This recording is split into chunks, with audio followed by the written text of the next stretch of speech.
Welcome back to the Chill Zone podcast. I'm your host Vic, aka Mr. Never Chillin', and I am here with my co-host Roger.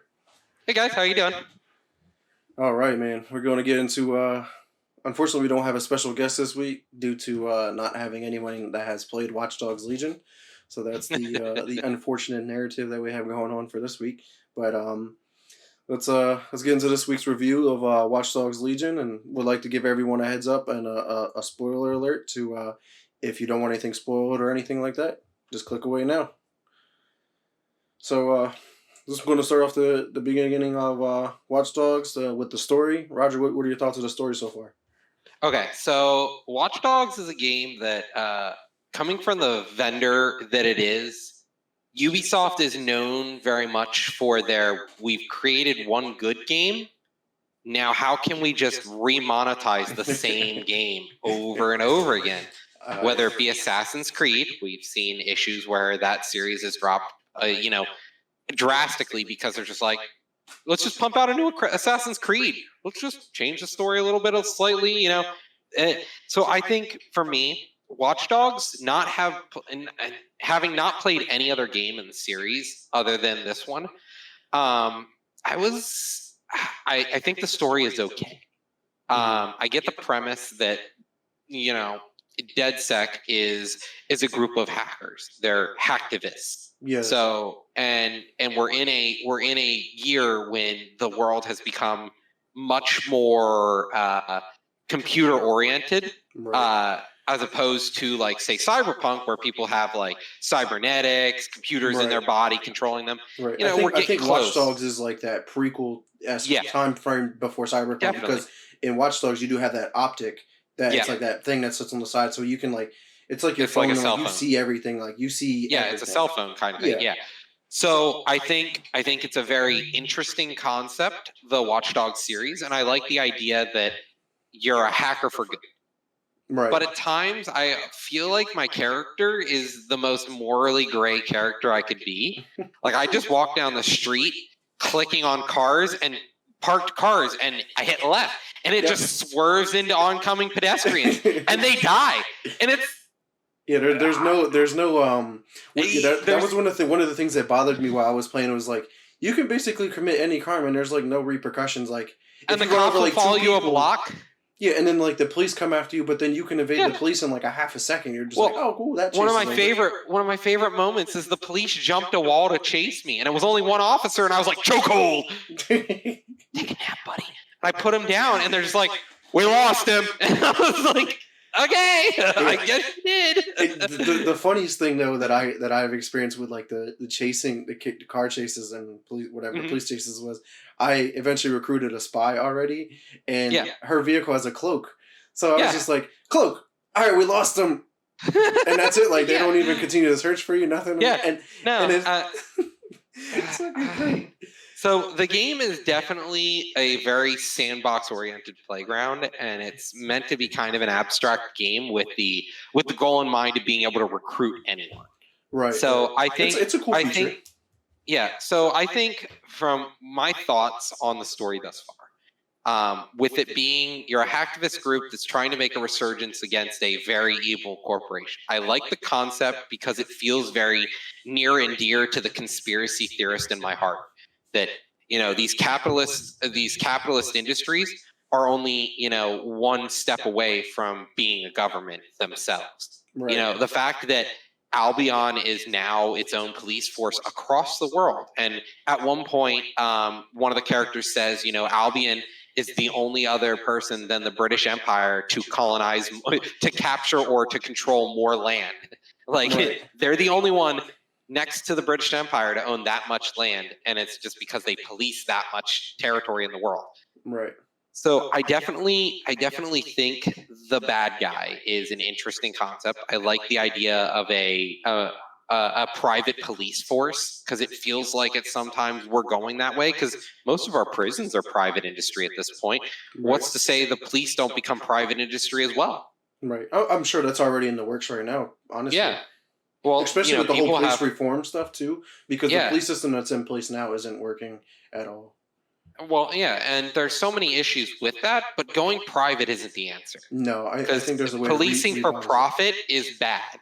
Police are a service, and I think this really puts it into perspective. Like when you're walking around the city and they're like, Albion has shoot to kill orders. It's like, whoa, Yeah. you know, why is it okay to shoot to kill on sight kind of thing?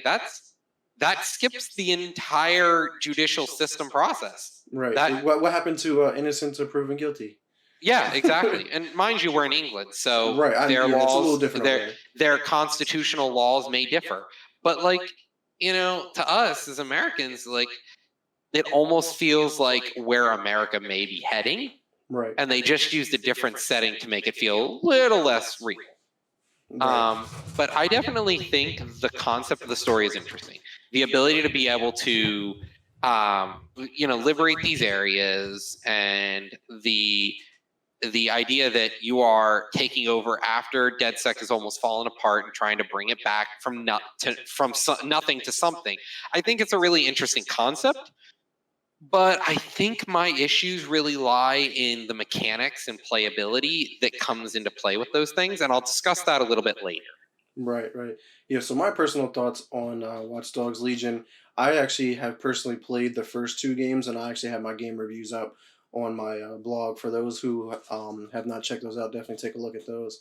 I think I gave the first game like a 6 or 7, and Okay. I really thought the second one built on the first one and made some really nice improvements, and I gave that one I think an 8. Um, and the first two games actually had like one character, you followed a single character through the Hmm. entire story basically, and you were still part of the group DedSec or whatever, which you were one character. Where this one, um, in the intro mission, or I should say the prelude or whatever, you play as that Dalton character, and you break in and you stop these explosions because you know that Hmm. they were happening, and then DedSec gets framed for this by a other hacking group, aka the bad guy called Zero Day. So, and you don't know who Zero Day is because he's portrayed as that holographic or hologram. And it's not only just one person. It's assumed that Right. it's It's another group. an organization, just like Right. yourself. You Right, know. exactly. And then basically once that happened and all the explosions happened around London, DedSec was basically framed and they were wiped out practically. And Hmm. even in that intro mission, you watch your headquarters basically get bombarded and wiped out. Like everybody, you thought everybody died, and the one chick, she survived. I forget her name, but she survived, and that's where the story picks up, where you get to choose who your first character is. Then they all have different Hmm. abilities and attributes, both positive and negative. Like my spy that I mentioned before, her negative attribute is she has a gambling problem. So even when I'm not playing as her, it'll pop up on my screen like, "Hey, your spy went and gambled and lost $30," and I'm like, "Well, fuck, what are you doing over there?" Yeah. So like it's pretty cool though. I think it's definitely a little different. I think what's probably the issue for you, and I can probably relate to it as well, is a story you usually follow a single character as opposed Hmm. to you're playing as like endless amounts of characters because everyone in the world is recruitable. Hmm. Um, so like not having that connection to a character, you definitely lose a lot of immersion. I think by constantly switching between characters left and right. I think that's a to me my dislike. I think I would have of I it, but I think do I like think the different I would concept agree. because like I I said, I played the first two and you played as one, and then they tried something different. So it wasn't like Mhm. they kept building the same game. I like the Mhm. idea that they wanted to try something different. Yeah, and my follow up to that is it would feel better if it was multiple characters that you could follow, and they were um, more rigid characters.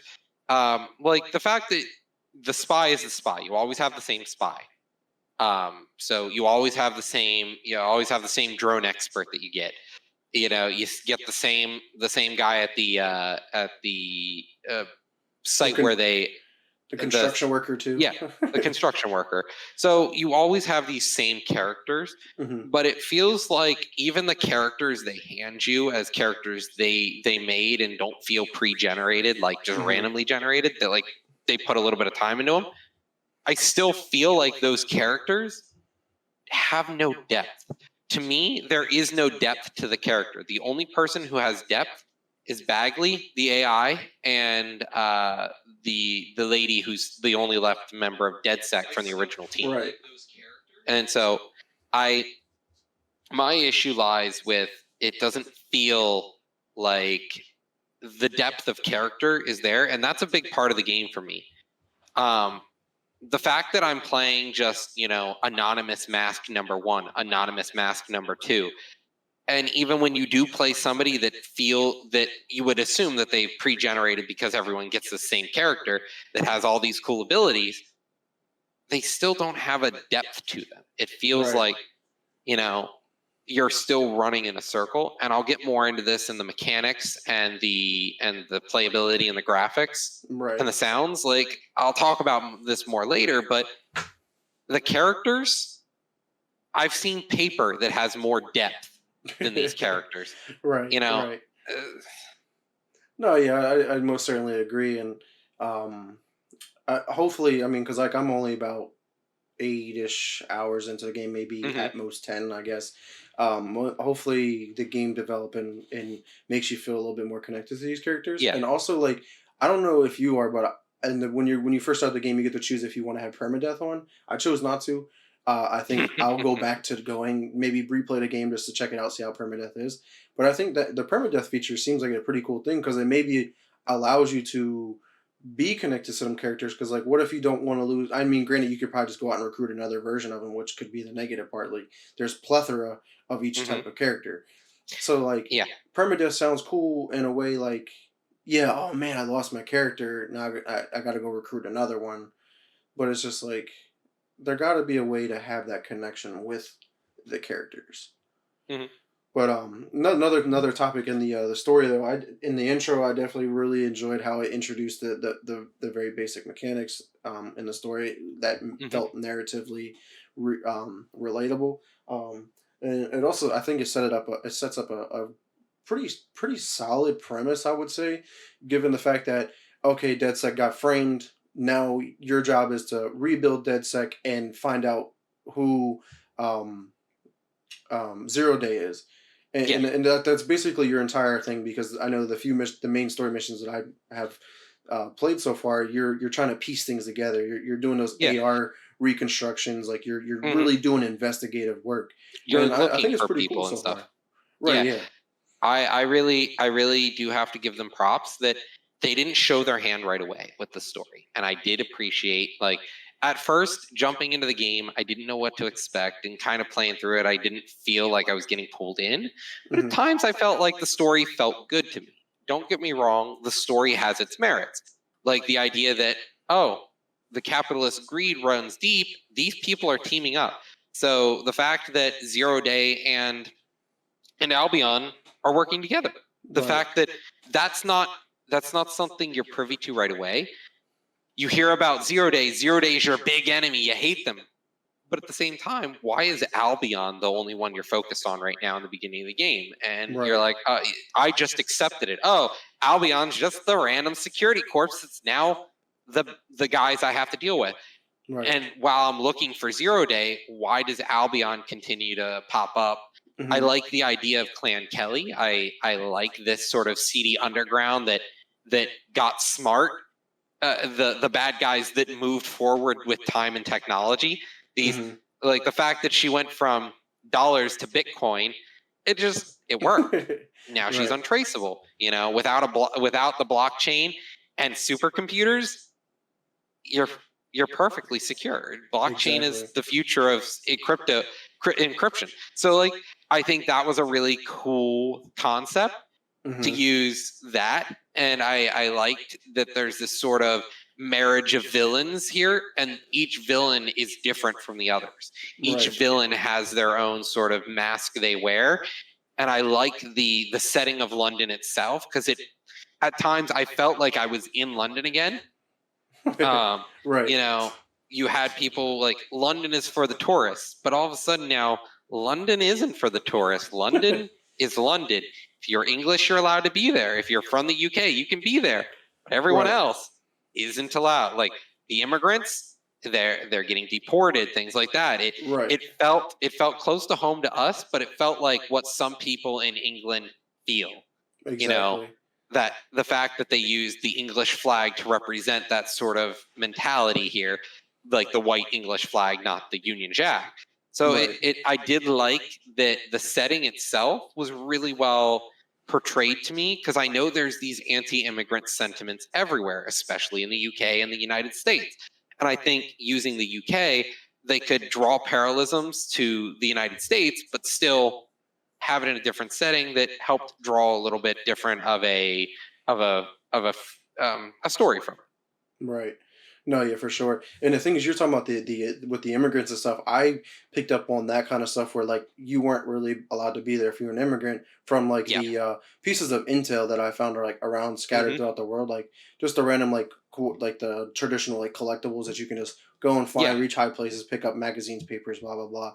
And I found actually that kind of stuff pretty useful in this game as opposed to some games where I'm just like I really don't feel like reading this. Where this actually adds, like, I feel like a lot more backstory It because literally explains. in Yeah. the beginning of the game, when you go to the safe house for the first time and you're getting to know Bagley, which by the way is an awesome, awesome I AI. I like Bagley. I think the character Bagley is really well written because of Hmm. his sort of snarkiness. I liked. I Right, enjoyed him as a character. He was right. very good. A character as an AI too, which is crazy. Mhm. But to carry on my thought, when you're first in the safe house, you can go around and quote unquote pick up those headphones and you listen Mhm. to podcasts. Interesting enough, we're talking about it on a podcast. Yeah, But you listen to recordings and podcasts. That's the right, you're thing. right, It's yeah, all exactly. different audio clips. And it's pretty cool because it gives you like a an idea of like Bagley was an AI that was introduced to the world, and then it also talks about DedSec, and it talks about Albion. Like it kind of gives fills in the blanks. It Hmm. kind of catches you up to speed because like it talks about the previous two games, which is pretty cool. Because the first one took place in San Francisco, and they mentioned about that, and then they Hmm. talked about Chicago, which was where the second one was set, which is pretty cool as well. So I mean, I think the little bits of information, if you just take time out of picking those up, going to find them, and actually listen to it or read it, because some of Yeah, them are just text. I think it adds to the story big time. As opposed, it could just I look like agree. an empty skeleton, like if it Yeah, didn't have that stuff. yeah, I would agree, and I think it's nice that the background's there. It's definitely not like I would say like traditional RPG levels of like just background lore, but it Right. really does help set the setting. And even just listening to some of the audios, because I never read any of the collectibles. It's too much time to invest Right. in a setting or a setting that I don't care about that much. Um, the setting didn't draw me in to begin with, so I'm not going to read the lore. If the setting really drew me in, I would read the lore. Right. Um, but in this case, it's one of those things where I was glad that there were audio clips. The audio was a big part for me, where it's like, oh, I can just listen to this while I'm on my way to something. Exactly. Mhm. But I think we should finish up with the story part here. I agree. What would you rate the story? 6. A six? Okay. 6. Let me let's get a pen here. Let's start writing some of this stuff down. Not a problem. Yeah, no, honestly, I think it's a strong 6 for me, because it doesn't. It it didn't break a trope. It is a Right. trope, and there was nothing more that it added to storytelling. Um, from face value, the game felt like a mass market video game. It didn't feel like, I couldn't find a developer's sweat, love, and tears in this game. No, yeah, I agree, and I think that goes back to And the the whole copy and paste mechanic because as you and the stream knows, and all of our other supporters know, I am in the midst of playing Assassin's Creed Valhalla, and the whole feature in Watch Dogs where you gotta um when you're taking over the territories or the yeah, boroughs or whatever, I forget what they call it in Watch Dogs, but like you practically have to do that in Assassin's Creed. Like mhm, basically, what you're doing in Watch Dogs is you're trying to get all these territories and the boroughs to join your team and support mhm, you, and then you can probably go after the bad guy. And then Assassin's Creed Valhalla, which is the story is great, I think, in Valhalla. Everything mhm, there's very little negative things with Assassin's Creed this year. It's probably one of their best games that they've ever created. mhm, You basically have to again, actually, interesting enough, Assassin's Creed Valhalla is set in England as well. So you're practically taking over the same kind of areas. Like London's there, like Mhm. Westminster, like everything is there, except that like Watch Dogs is like primarily just London, as opposed to Assassin's Creed is like all of the UK, Mhm. which is drastic in size. But Yeah. you still have to It, you have to conquer the same areas, and then you can go after the bad guys. So it's and like I assume you can fast travel between them and things like that. yeah. Yeah. There's a lot of So fast traveling and stuff. And and the thing and is, like, I feel like I have to fast yeah, travel in Assassin's Creed as yeah, opposed to when and we were that's the talking same about thing it with in. this game. Yeah, I feel like I had. Well, interesting enough, that was another thing I'll get into with the Yeah, mechanics and same. stuff. But We'll get into that later. because like in Cyberpunk, like I didn't feel like I had to fast travel I've because I fast enjoy traveled driving through twice. the city. Twice. I've only fast traveled twice. I had Every to other do it. mission, I go from like if the mission's across, I don't even care. I don't pick the closest side mission. I just click the next one that's in my difficulty tier, and I Mhm. do everything along the drive there. Right? Oh, No, yeah. some dude's getting beat up over there. Exactly.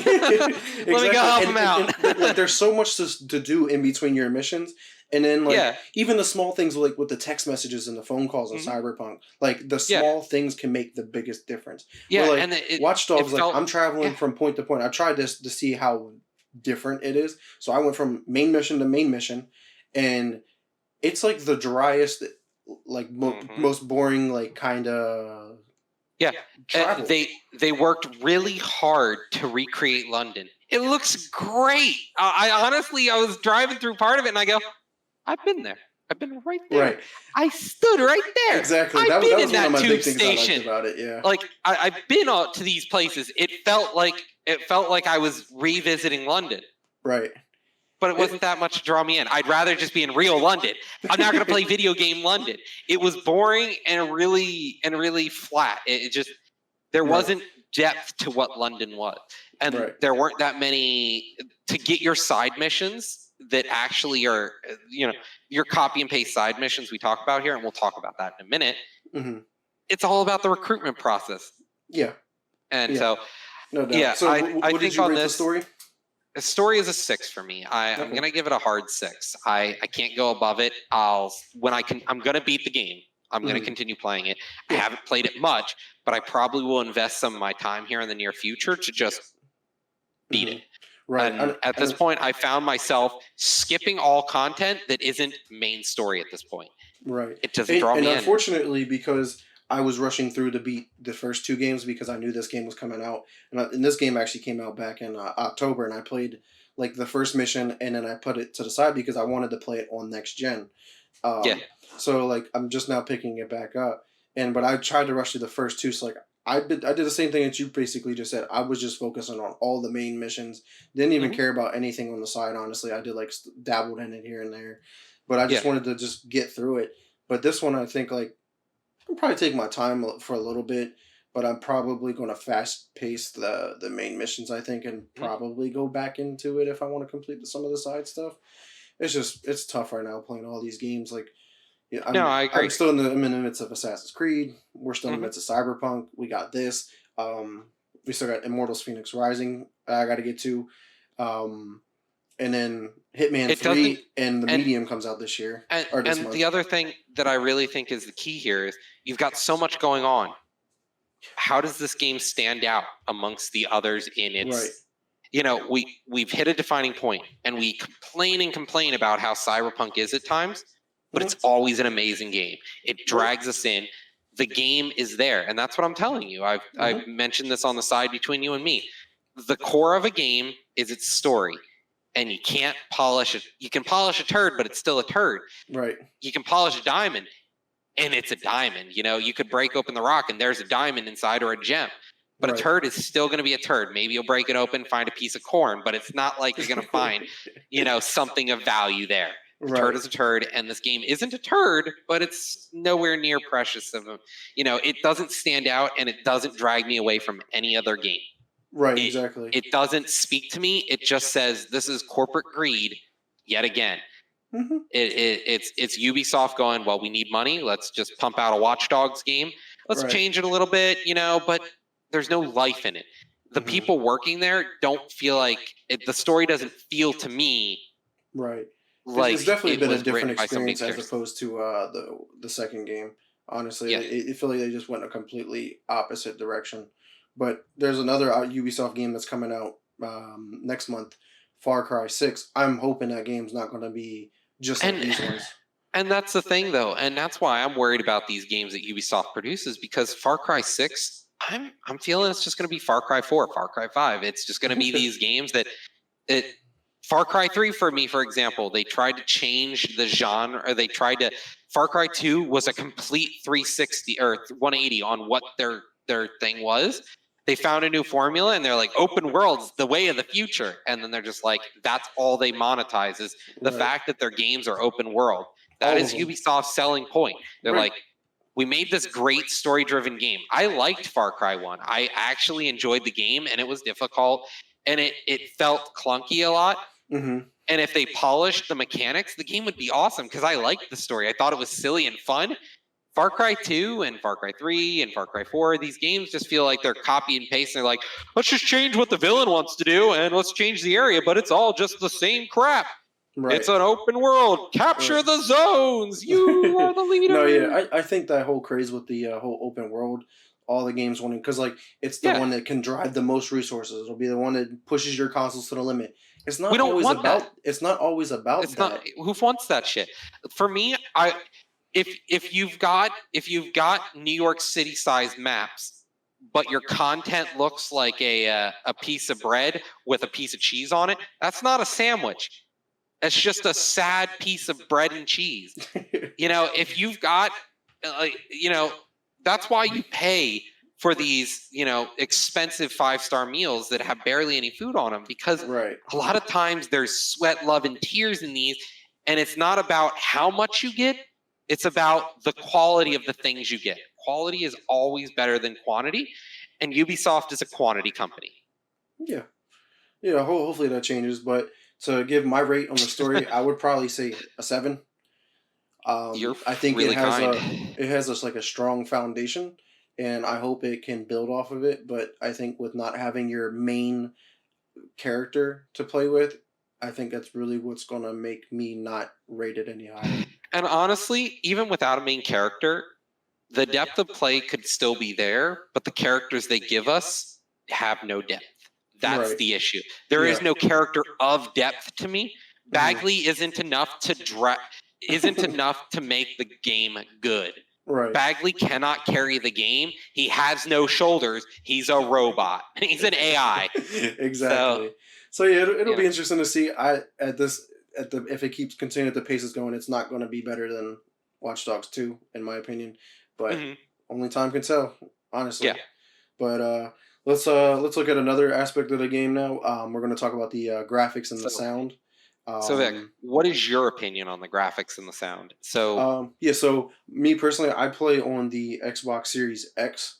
okay. So the graphics to me have been, I would say, pretty solid. I mean, the interesting part with Watch Dogs Legion is I don't think it got a next gen like fully upgrade, because it only runs at I think it can run at 4K, but it only does 30 frames a second, which kind of is interesting because every other game that's on the Series X that got a next gen upgrade has 60 frames, which is really interesting. I'm not saying it looks horrible. I think it's an improvement over the first and the second game, but then again, that was a previous gen game that didn't have the next gen upgrades. So I mean the graphics, I have really no complaints. I haven't had like any like glitches or jitters or stuff glitched together, like falling into the ground or anything that's game breaking. You haven't had Cyberpunk levels of just what? Right. Yeah. Like what the heck is going on? Sounds. The only thing I have a problem with is the same thing I have a problem with Cyberpunk. The ambience. Like the city doesn't sound alive. Like to me, it's not bustling. Like I feel like the cops never have their sirens on unless they're chasing you. You're telling me I'm the only person in there that they want to come after? Like small things like that. It is a police state. Let's remember that. So I'm actually gonna flip a 180 on what I feel from what you feel. For me, the game itself, playing on PC, looks really good. but it feels sub-optimized for what it does. Like, even if I turn stuff down, I'm struggling to get frames. The game Right. is poorly optimized. Mhm. But that being said, I can still get a stable 30 frames. It looks like they're aiming for 30 frames. They can't get 60. That might be why they didn't do it on next gen, because Right. you have to get that solid frame rate. You can't drop frames on a console. That's just not how it works. On a PC, you can say, well, it's your rig. That's the problem. It's not my rig in this case. This game is just Right. poorly optimized, it feels Right. like. Do you think it tries to render too much, like of the city? Yeah. No, I'm not sure what it does, but I did the benchmark test that they include for computer, and I was like, okay, let's see what's going on here. And it tried to render, and it's just like it just kept dropping hard spikes at rendering stuff, and I don't know why. And it just felt jagged to me at times. Now, when I'm in playing it, I don't really notice it too much, and it doesn't bother me. The frames don't feel bad, and the graphics look great when I'm playing it. But watching it try to render when I'm not actively doing something in the game, it looks bad. It looks bad to me. And that's something my stream doesn't always see, because the stream renders at full frames. Right. It fills in the missing frames so that it's not jagged for the users. So like even in Cyberpunk, it does the same thing for my stream. But it does feel a little rough around the edges graphics wise.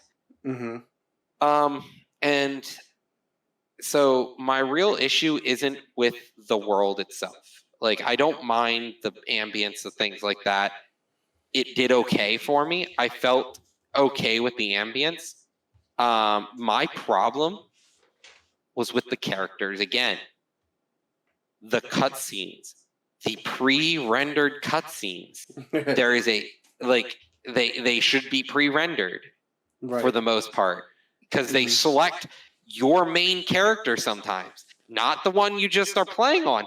The character you started with, they select that at times, and your character's just like, "Hey, how are you? Good, thank you. All right, bye." No, yeah. Honestly, that was one of the biggest gripes I had, was there's no emotions in the characters. Yeah. Like, their face doesn't show their emotions when they're talking. Like, if they're angry, they don't look angry. If they're sad, they don't look sad. And the characters' voice lines have no regard for gender or like any physical appearance. Like, everyone is sexually fluid in this, it seems. Because my character walked up to some dude and he's like, "Hey," and he's like, "Oh, are you with DedSec?" And I'm like, "Whoa, how is that your first conclusion? What's going on?" And then he goes, "I'm not hitting on you or anything, unless you're into that kind of thing." And the male character's like, "I'd like to join DedSec." And it's like, you guys are yelling. I haven't experienced it that bad. That's pretty There's a cop standing right there. Right. No, yeah, that's yeah. So my issues have to be like the characters' audio lines. I have gotten to the point now, I've talked to 4 people, and I've looped dialogue. Dialogue just replays the same dialogue. "Hey, I'm not hitting on you unless you're into it." And I'm like, "Oh, dude, are you hitting on everyone? You're a 55-year-old banker. What is your deal, man? So chill." I had something like that where I just came out of the safe house or the whatever safe zone, and I'm in, it's like in a bar, right? Yeah. Or the pub, I guess. Yeah. So like as soon as I come out the door, like I put my controller down. I was texting my girlfriend back, and I was standing so close to a guy, I guess, that he kept saying like, "No, do you got a problem here? No, do you got a problem here?" And it was like repetitive, like he didn't say nothing else. Yeah. I wasn't even like on him, but like I was like close, but not that close where he had to sit there and repeat. Like, I think that was kind of weird. And like one of my moments that got me was I accidentally pressed a button. My character just whips out his gun and just goes wham on some random passerby. I accidentally hit the melee button and he just clocks this lady, and I was like, and he just goes and says nothing. She says nothing, and she just goes,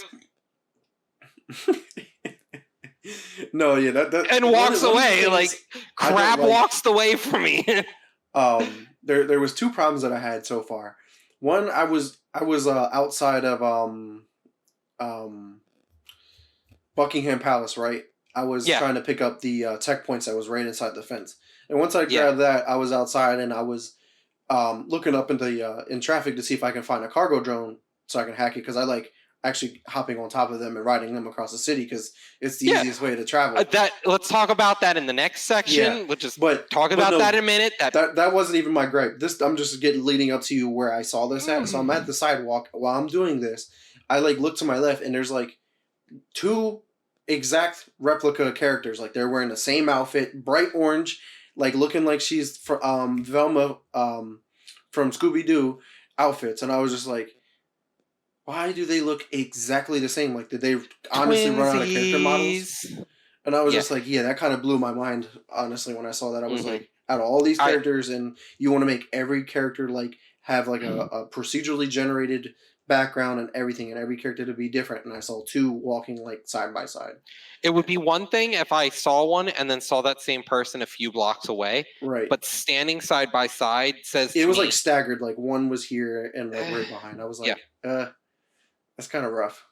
Yeah. To see, honestly. So yeah, I kind of agree with you. My gripe, I'm not even going to approach the ambience and the world building for me, like London as a thing, because it felt like, yeah, this is how the setting would be if it was a police state, a shoot-on-site police state.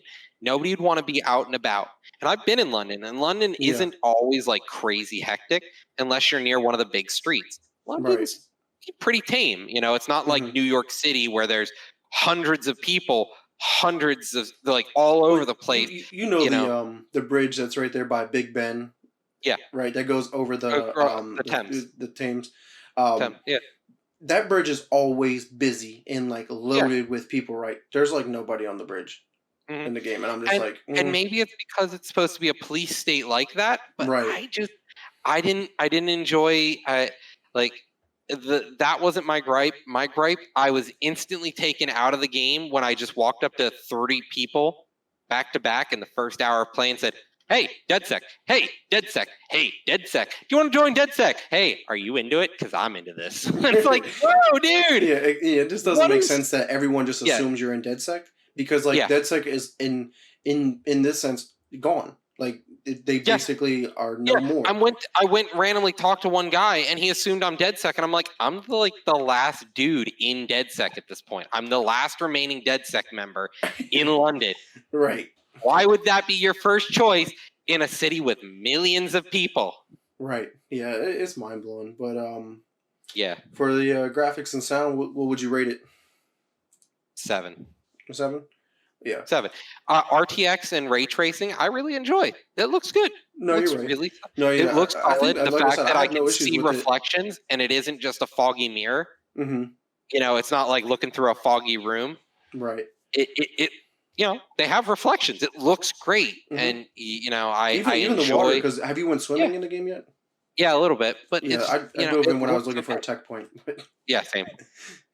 And I liked it, but it's not enough to carry the game.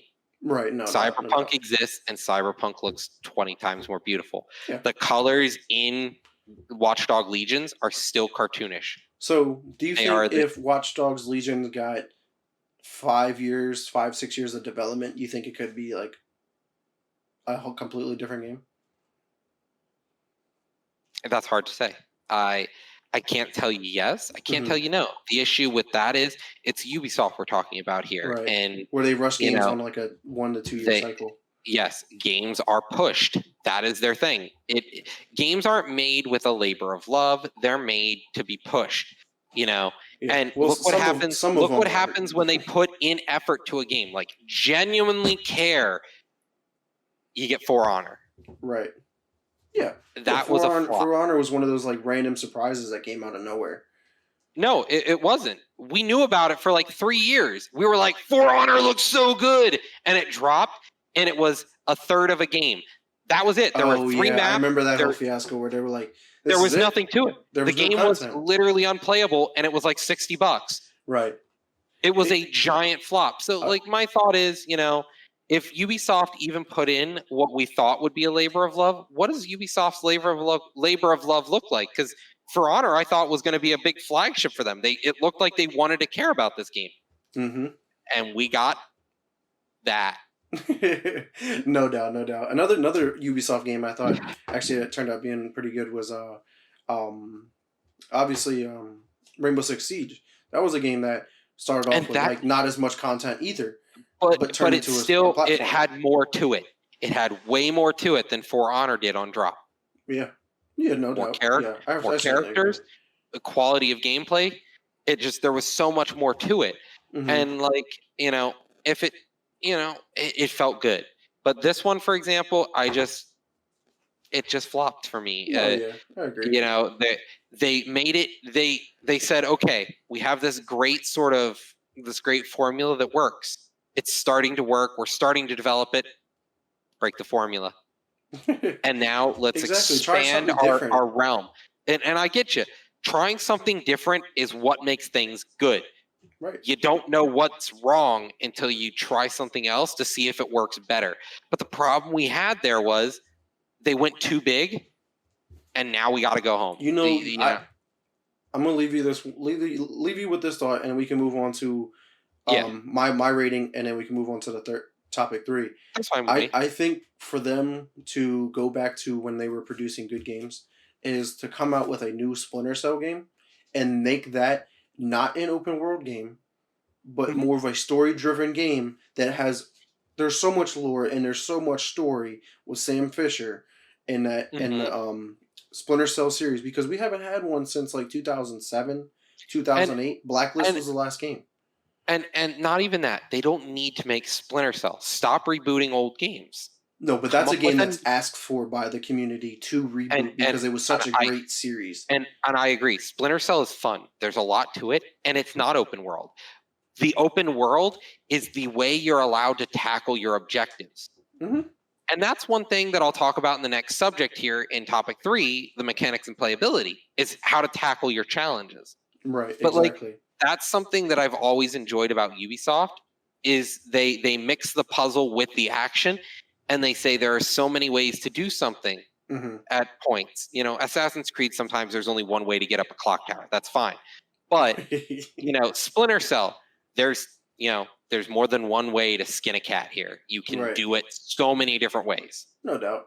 But my rating on the graphics and sound, I'm going to agree with you. A 7 is, I think, a pretty solid number on this, because it looks great, but it's not one of those oh man, you got to see this. It's not one of those games that want to make me show off the console. Like Cyberpunk, when it's running at what it needs to be running at, looks phenomenal. Yeah. And it makes me want to go, yo, check this out.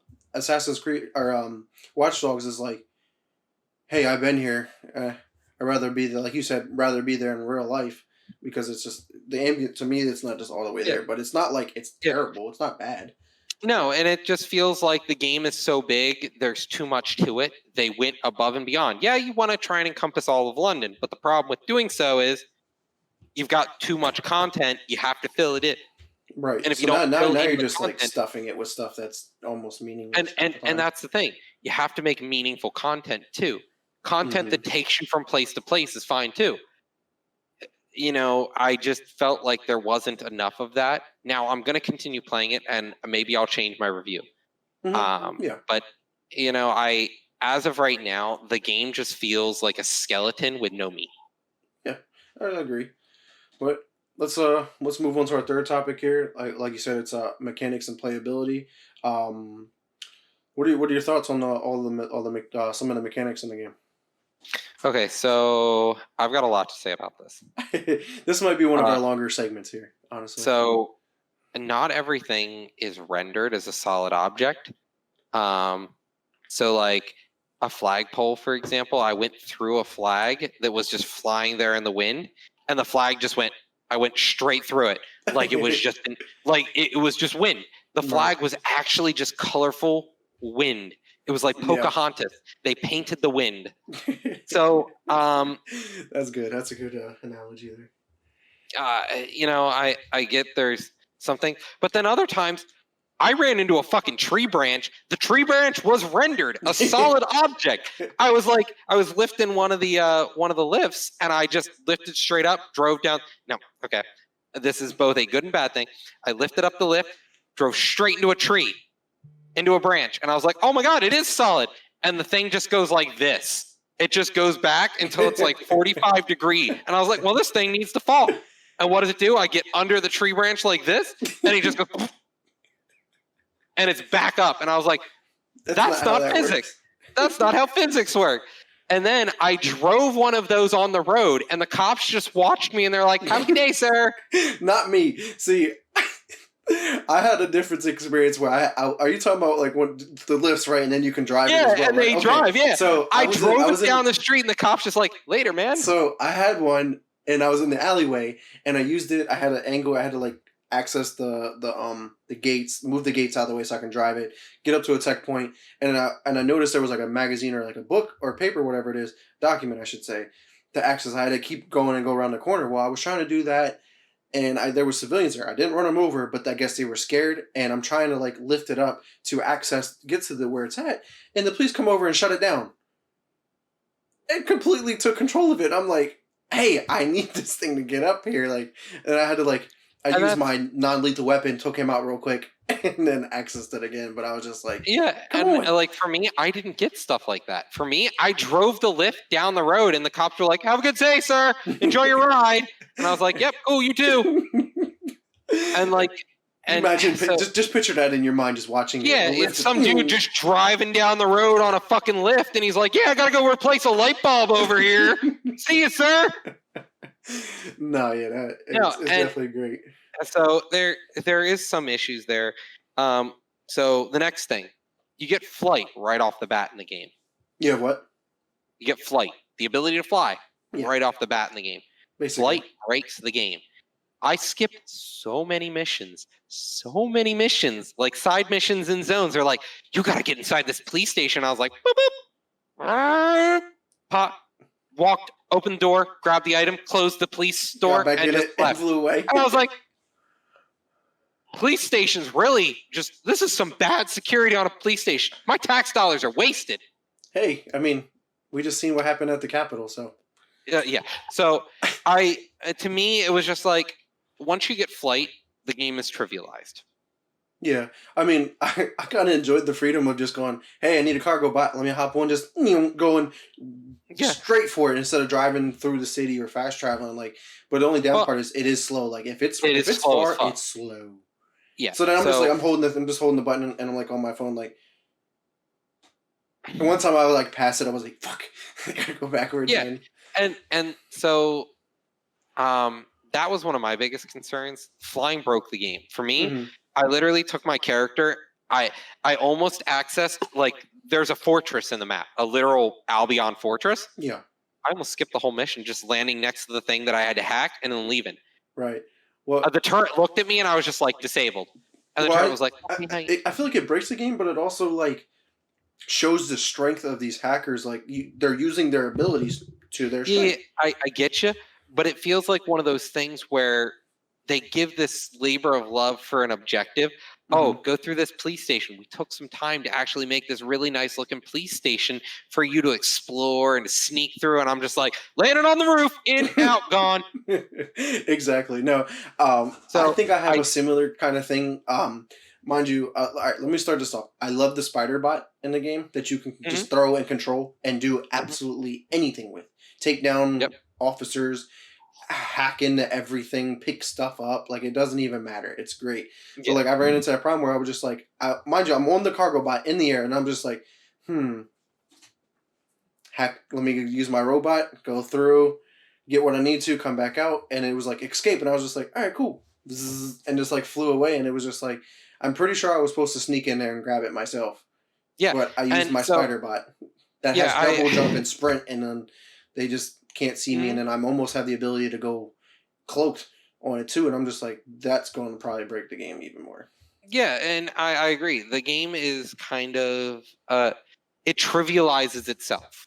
It just makes me feel like a super powered asshole. Yeah, I might as well just be fucking Superman because you can. And and when you actually have to go through a mission where you have to sneak in and do stuff, getting shot, who cares? I'm fucking Superman, dude. I took like 10 bullets and I'm like, my screen's red. Just give me 2 seconds here. And it's gray again. Let's go. And I'm just like, especially if you buy the that with the tech points, there's like that skin that you can buy, and Mhm, you're allowed to absorb like 30% more damage or something like that. Like you get mhm. that on top of the already absorbent feel Yeah, to it, and you're like, yeah, you're right. invincible. You're literally invincible. And when you go shooting up a fucking sight zone, it's like, well, who cares about silence? Boom, boom, and you just start blowing heads off, and the cops are like, I'm calling for backup, and they only call people within the zone. Cops don't come to you. That's Well, not no, how the no. The police work. who do they say can only call for reinforcements? There's like if you take out like the one person that's in there that is allowed to call Yeah, reinforcements, the only people that they're going to call for are the people that are there already. yeah. That's it. So, and like even the guy who calls for reinforcements calls from people inside, and even then, if he calls outside, he calls like two people, and that's it. Well, yeah, they show up with like two cop cars and that's it. No, two guys in a cop car. Oh, I've had two I, cop cars show up. yeah, so I haven't really seen the game go past one triangle, one danger triangle. Hmm. Uh, I've been Oh, I've like, been on these like two danger or three. triangles are useless. Right. You're talking So about like the wanted system, kind of like yeah, GTA. I, Yeah. I yeah, I have felt more threat from GTA cops than these cops. These Oh cops, yeah. I'm just like, ooh, target practice. It Right. doesn't feel like the depth of game is there for So me at times. when I That usually get into combat, I've been trying to use that non-lethal weapon, but it's just like as soon as I switch to the pistol, all you gotta do is hit them with one headshot, and they're dead. yeah, for the most part, yeah, I'm like, yo, this is OP, and but yeah, realistic. yeah, and it feels good. And like, so moving on from that, I want to talk about the one thing that was like impressive to me, the Hmm. Iron Man mode. I love Iron Man modes. I think they are what makes games fun because I like a little bit of rogue life in my Hmm. life. I like roguelikes. I like the fact that this is your character, he can die. I killed my construction worker's dead, man. I killed him. I have no more drone. I don't So have the you play with rideable drone permadeath now. on? Yeah, Okay. I put Iron Man on, dude. I'm running the Iron Man. I've lost one Okay. guy and one guy's Yeah, hospitalized yeah. right Because now. I brought that up earlier. How I thought that's a pretty cool feature, but I don't have it Yeah. turned on yet. And for me, I was like, first time through the game, never gonna play it again. Iron Man mode's on. Let's make this hard. I did it with Gears Tactics. I do it with every strategy game. Paradox. I can't play a Paradox game without it anymore because I play Paradox games for the achievements. I play them for a challenging experience, and so I Right. did that with this. And I don't feel I felt like God until I went into the fortress, lost my dude, and I was like, I feel a little bit of danger Right. here, but I'm still trivializing every mission. My guy feels like fucking Superman. Right. Yeah, I think the benefit of the permadeath is it allows you to it makes you kind of think about how you want to approach some of the missions, Mhm. even though sometimes you can just go fly and boot grab it and you're out. But some of them you actually have to think about like Yeah, you have to hack the cameras and plan and see where they're walking at and where they're not going to be at and just little little stuff and like that. I wish it felt like that to me, but it doesn't. That's the thing. I use cameras to get to things that I'm supposed to use cameras for. Like this mission requires you to use a camera. Okay, whatever. Fuck, click, click, click. There's the bot. Control the bot. Go. Yeah. Like for me, I don't feel that way most of the time. For Yeah. me, I feel No, like I I just can go in and I'm see like, there's where a you're dude. talking about with that, yeah. I shoot a guy in the face and I'm like, cloak the dead body. Moving on. Boom. Cloak a dead body. Or, oh, chokehold. He's cloaked. Oh, they saw me. Cloak. I'm gone. And they're like, okay, return to normal, guys. Yeah, that it seems The AI, the AI AI's not is there. terrible. It's fucking horrendous. If I were to compare the AI to another game right now, Cyberpunk's AI pristine compared to these guys. Right. Like there is a problem with Cyberpunk AI. Don't get me wrong. Hmm. I get seen through walls. They hear everything. They know where I am at all times. They've literally got a lock on me no matter what. They're like, I heard him breathe, and I was like, how? Right. And then in this game, they're like, you're like pointing them in the face, and they're like, hi, sir, and you're just like, good night, sir. Right. Yeah. It definitely does suck with the AI. Like they Yeah. could have definitely gave them a I little bit literally more, walked up to a police officer beating some random dude up on the street. I chokeholded one, and the other guy goes, what are you doing? And I just looked at him, and I was like, invisibility. And he goes, he's gone. And so I walked up behind him and was like, you take a nap too? You know what the invisibility in this game reminds me of?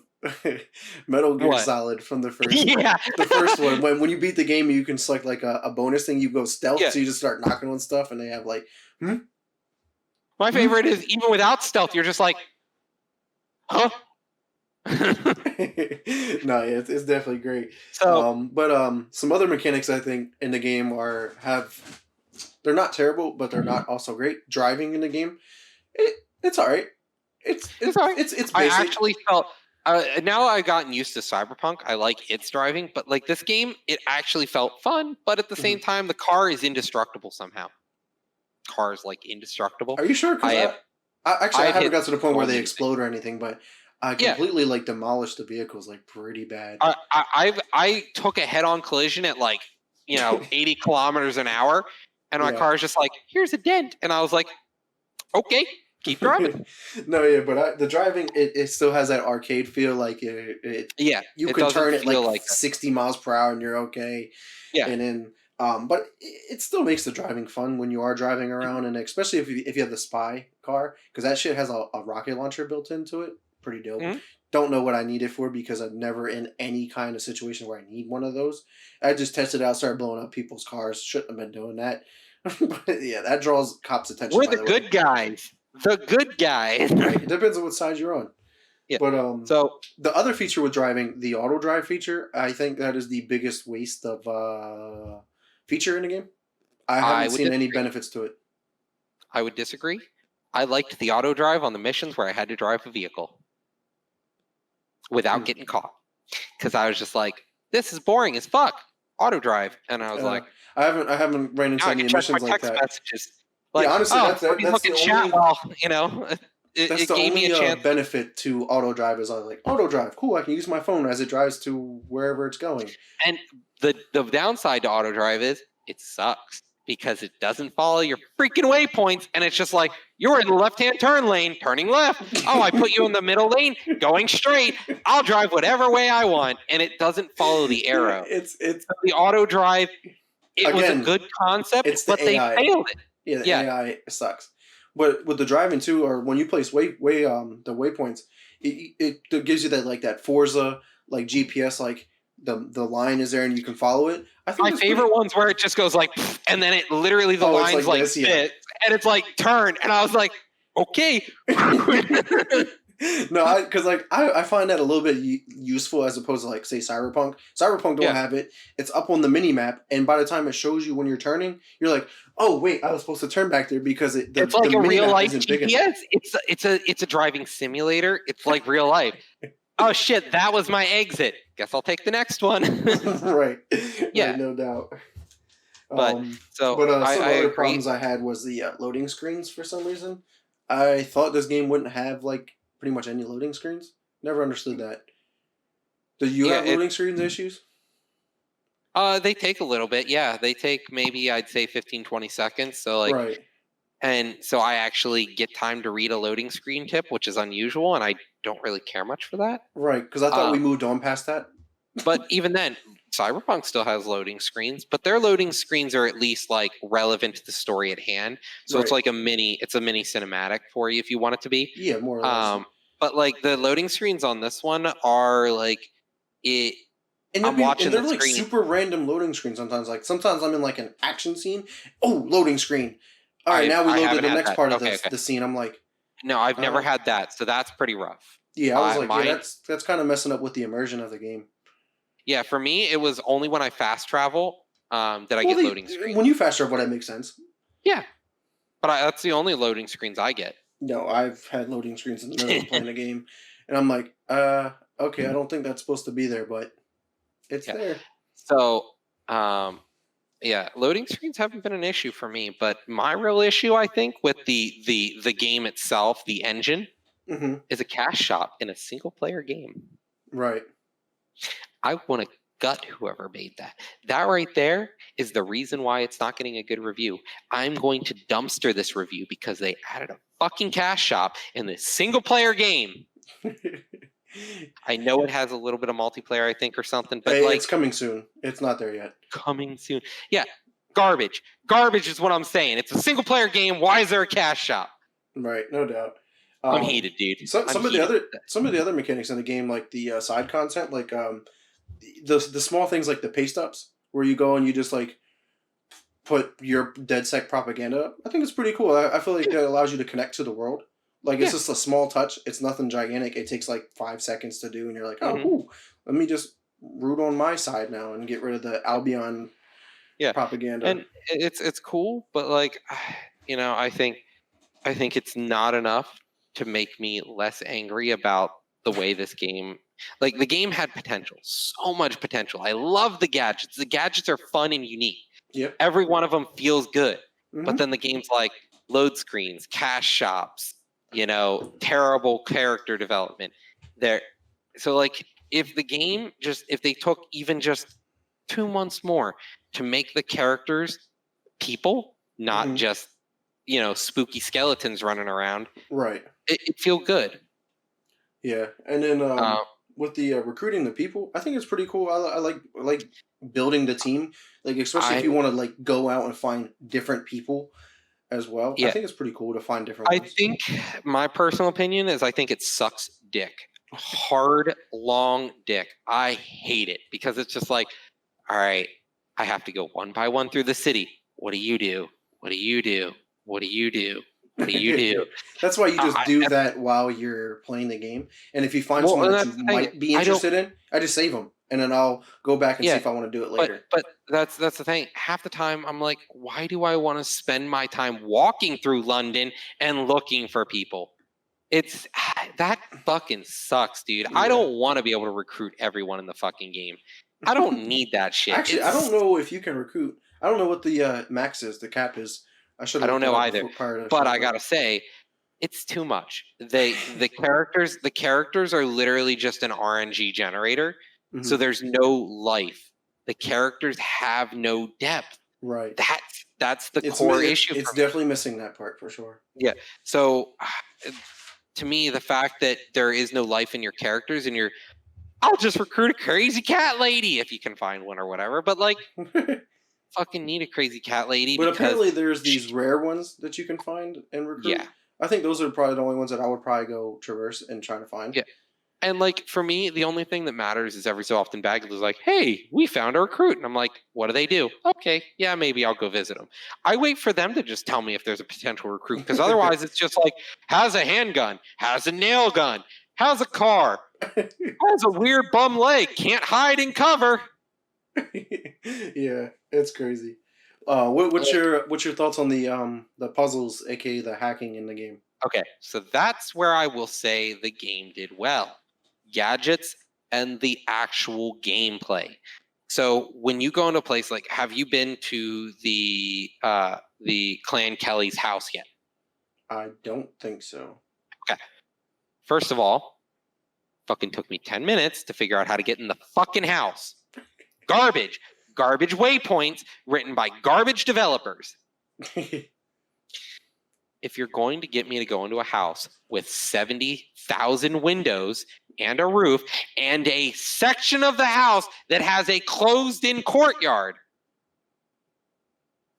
just put a waypoint on the window you want me to go through. It just told me to go into the house. It said, enter the house with a drone.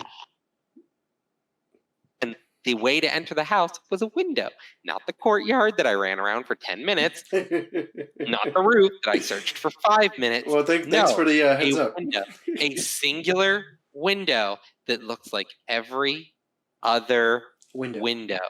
So telling me where to go is a big part of the game. If you make it open world, give me a little more to work with. Not cover a building with windows and say, go in the window. 10 minutes losing immersion trying to find what your entrance is. I literally walked through a door and I was like, I found the entrance. Hit a wall. I literally walked through a screen door to find a locked door. And I was like, if this isn't the entrance, why am I allowed to walk through a door into a small chamber, into a small porch? Right. Why does this exist? That, like, these things. It's like the developer's like, oh, you can do all this stuff. We have all this content here. but we don't want to help with the actual content of the story. I don't play your game to be in a sandbox. I don't play sandboxes. If I wanted one, I'd build one outside my house and play out there. I don't want a sandbox in my video game. Right. I'm not 7 anymore. No, yeah. It was cool. It was cool in GTA 4, running around the city with my friend, blowing shit up, pretending to be good people and driving like a normal person. But when I'm playing this game, I want to be able to do the story and have the story tell me where to go. If the story doesn't have waypoints, Right. I don't want that to be a puzzle. That's not a puzzle. That's an I Spy game. And I'm not looking to play I Spy and opening in the house that I can fly a drone into. Right. That being said, can you continue your thoughts on the good things? Because you said you had they did well. Getting inside the house, once I was inside, the puzzle was fun, interesting, and enjoyable. It was a game. Now, my complaint is knowing to use your vision to look for the puzzle isn't my first thought.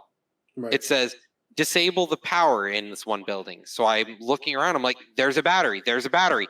Why can't I disable this? Why do I only get 2 cameras? Why can't I cancel out of this? Mm-hmm. Oh, hit V. Now all the wires appear permanently, and I just have to click on the wires to do a little diagram. I think the wire puzzle is fun.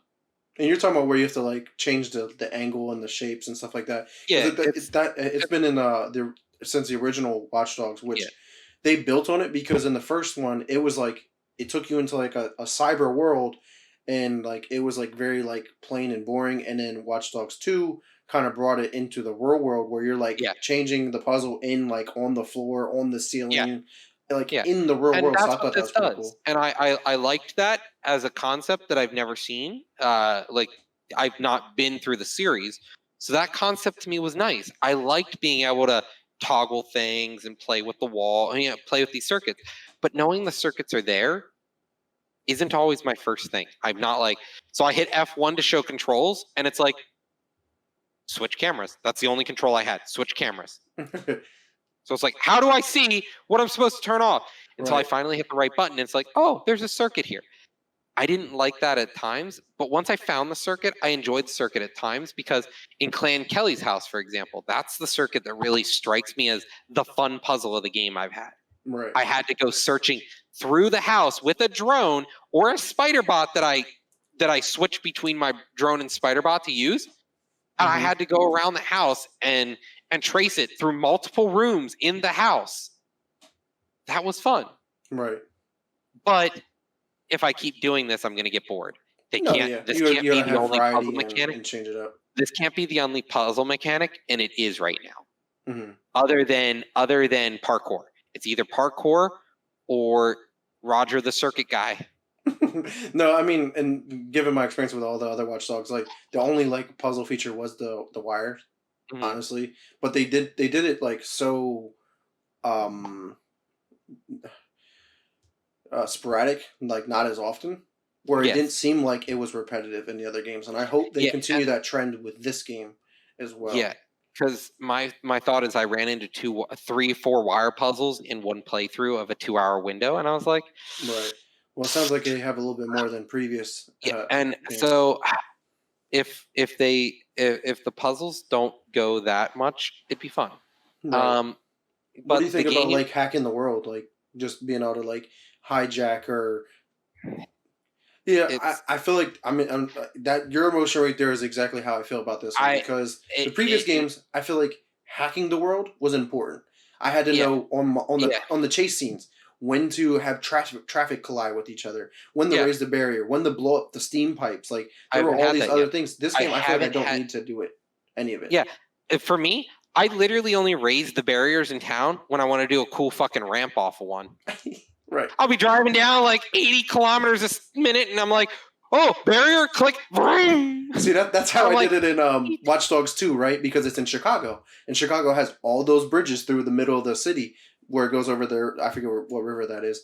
But, they're the bridges that go like this. So I'm like, ooh, straight away.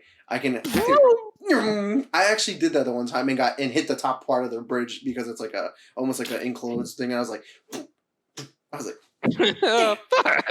Yeah, and like I think if the missions progress further down the game, like I have a chase scene, that'd be fun. That'd be interesting. But it only comes up if you're playing a sandbox. I'm not here to play a sandbox. I'm Right. You're here looking for to story. play a game. I'm Right. here to play a story.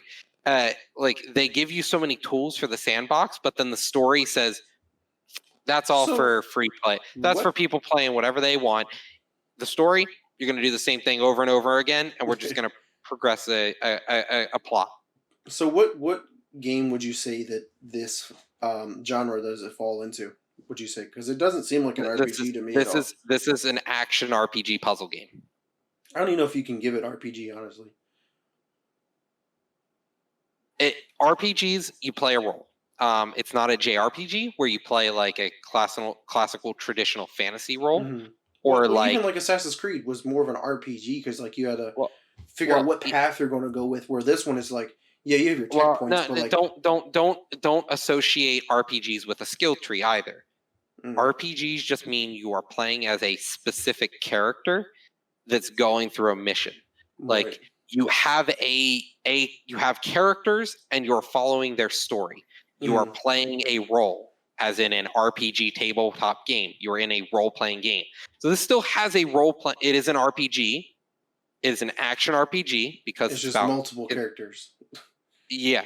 You don't get a concrete player. You're more of like a Yeah. you play as an organization Mhm. as Yeah. opposed to a single character. And that is the RPG element. You are role playing as DedSec, You're right. the organization. Right. You So are it definitely you are an changes up omniscient the presence. idea and the Yeah. the meta to it for sure. But it's still definitely an action RPG in my mind, Mhm. and a puzzle game because it's about solving these puzzles here. It's not just running and gunning.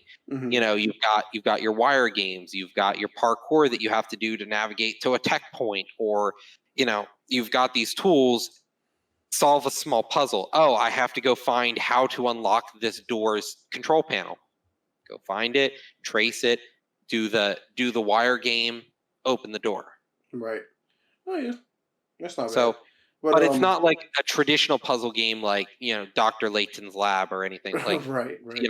you know, it's none of these traditional like JRPG, you know, puzzle games. Right. One more question, and then we can move on to rating this segment. What does this game have like a lot of replayability or what? What do you Zero think? replayability. Zero. Yeah. None whatsoever. The thing is, replayability comes from being a defining game in your genre. Mm-hmm. Do you not agree?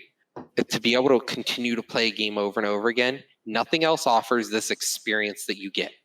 Right. You know, Breath of the Wild, for example, high replayability because there's just so much to do. And even in this case, replayability doesn't mean just playing the game from start to finish again and again and again and again. Replayability means I've done everything, but I may want to just stop the story before I get to the final part and just continue to play content out of it. Right. You know, go to side missions. Yeah, I think but say right there you hit it. The side missions and the side activities is what it's lacking, which is crazy because usually games like this have like tons of just filler side missions. And the thing is, their side missions don't exist because their side missions are recruits. To recruit somebody, you have to do a mission every time. Yeah. You have to help them some way or another.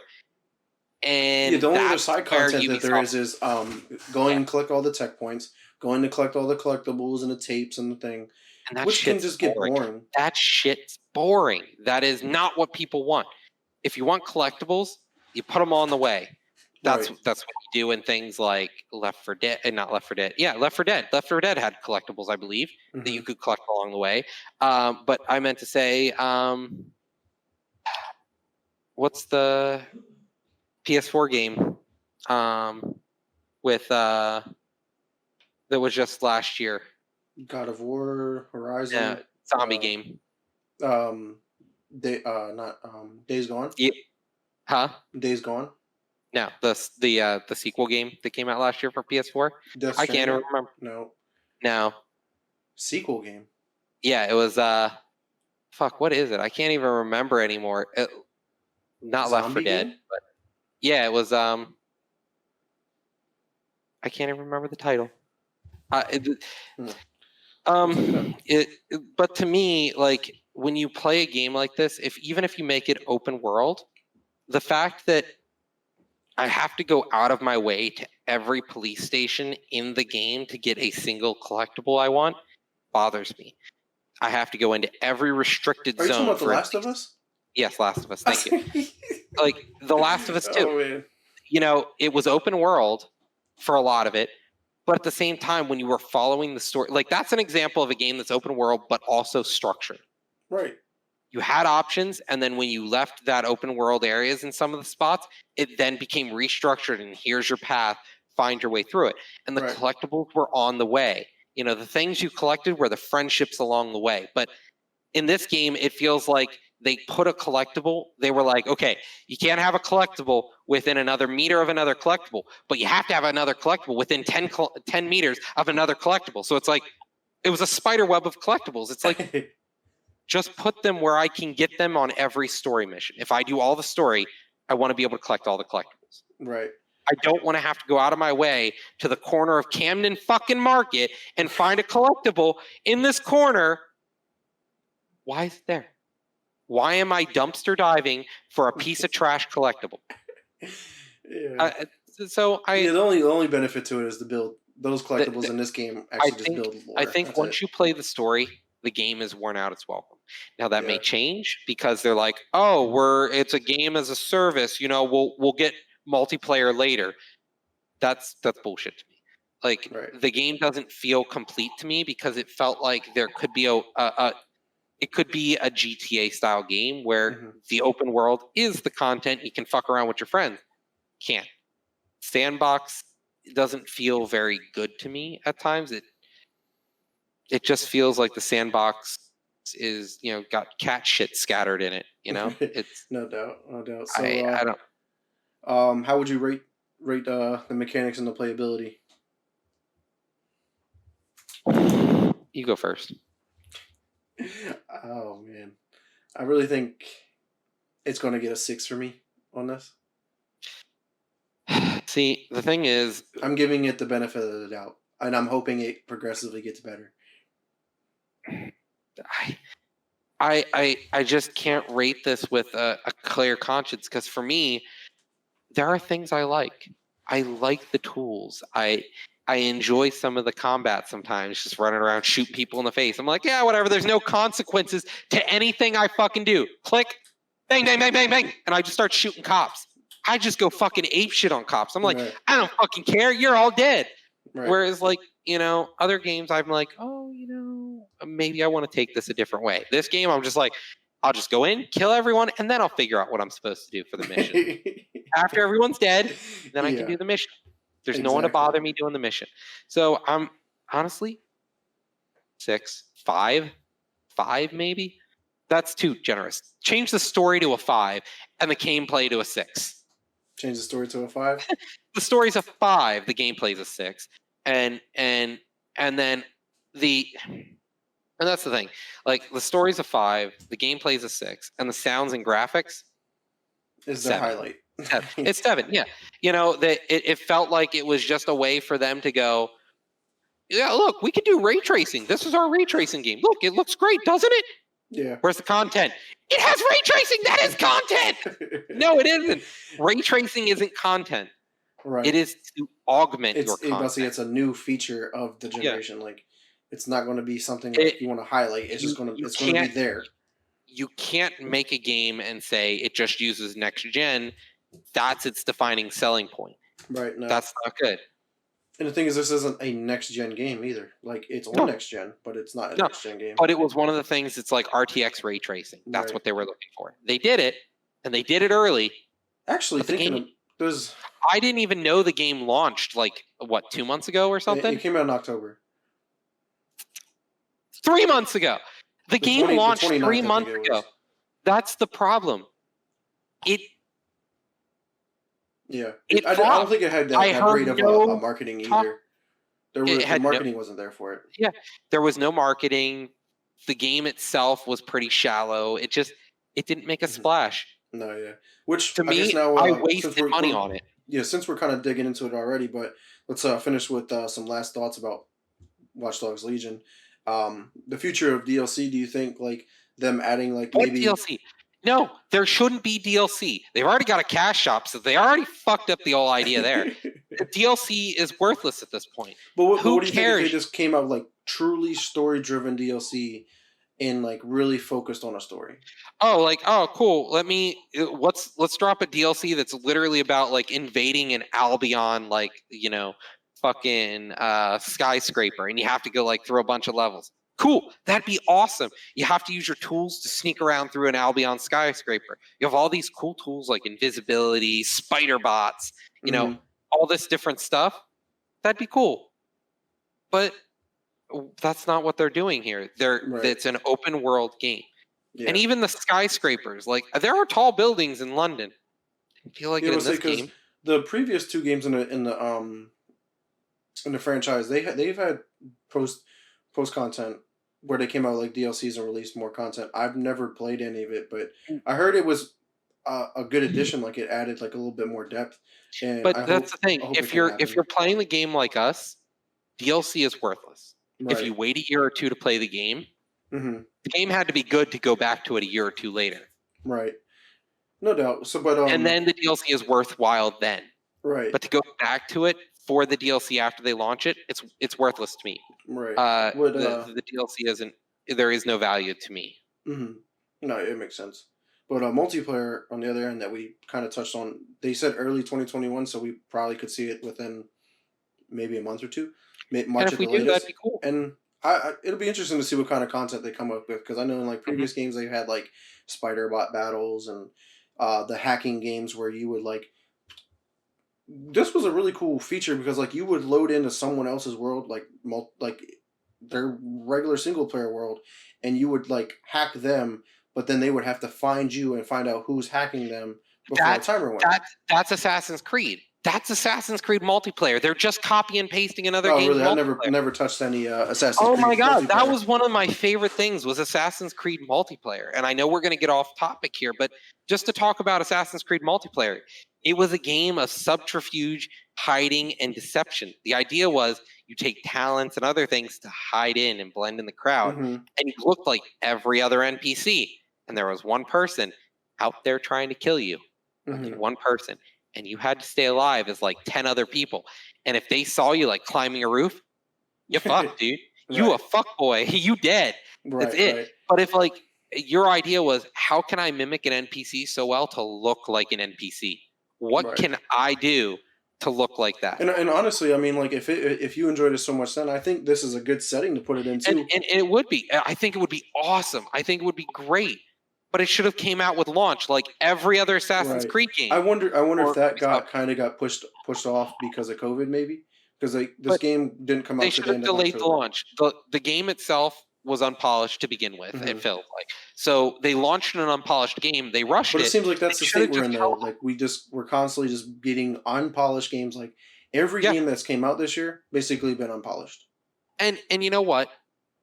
Cyberpunk was unpolished, but in 2 weeks they fixed it. The game is completely playable to me, and I have no issues with the game anymore.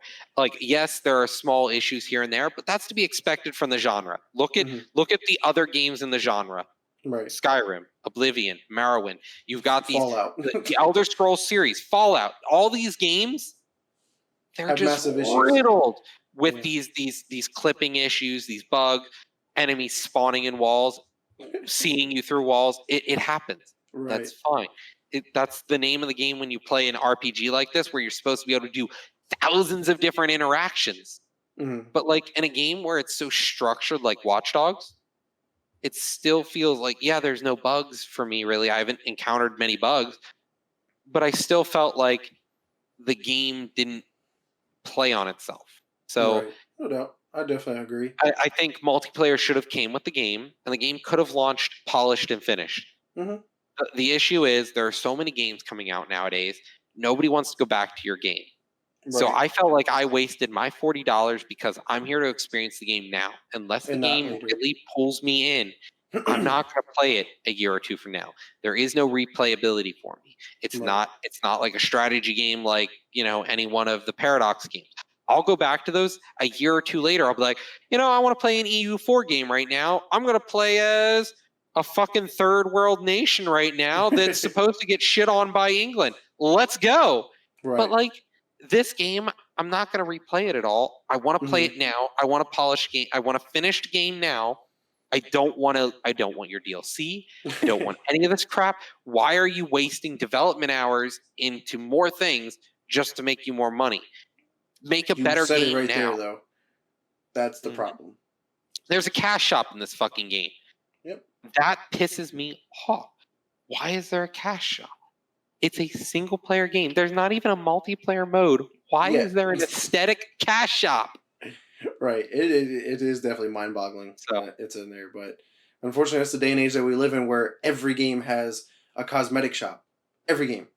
Well, and it would be okay if the cosmetic shop was clearly only the in-game currency that you earned from like stealing it from a laptop sitting there, or earned it helping somebody. Grandma across the street. Here's five new euros. But you gotta use the premium currency to buy it. Yeah. That's the idiotic thing. Why do I have to pay? Because that's honestly the gaming industry's fault. Pretty much, almost 9 out of 10 games have it. Yeah, and this game, Watch Dogs, is the epitome of why cash shops are Satan's spice of game. Mm-hmm.